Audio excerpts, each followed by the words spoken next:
20 years ago, things were very different for me.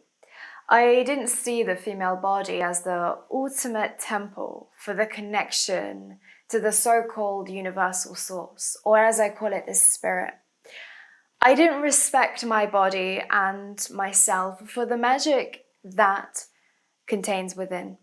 I only knew it as a biological unit of chemical reactions, which is why I didn't listen to the inner guidance of what my body needed.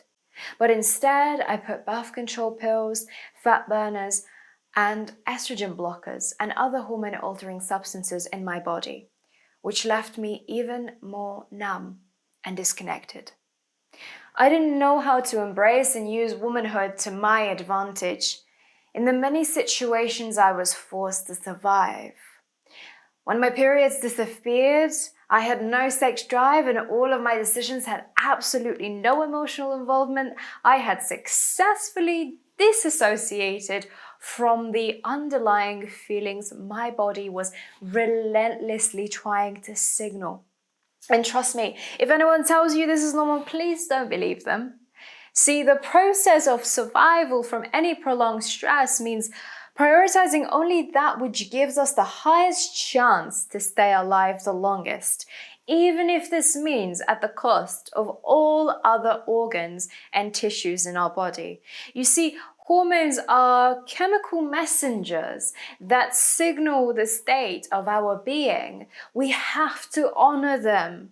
The same way the gut talks to the brain, the ovaries, they talk to the brain too, all the time, without you even needing to get involved, which means the body is always listening.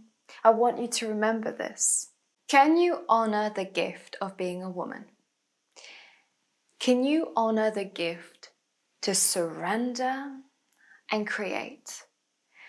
Are you willing to sacrifice the emotional crutches for your body's freedom? This was the shift in my perspective of how I chose to see myself to begin the healing, which made me respect my nervous system and appreciate the hormones that do so much for keeping me alive. I stopped looking for someone to save me because, honey, nobody's going to come and save you. You need to save yourself. And I say this because one of the most common causes of female hormonal imbalance is prolonged stress and inflammation.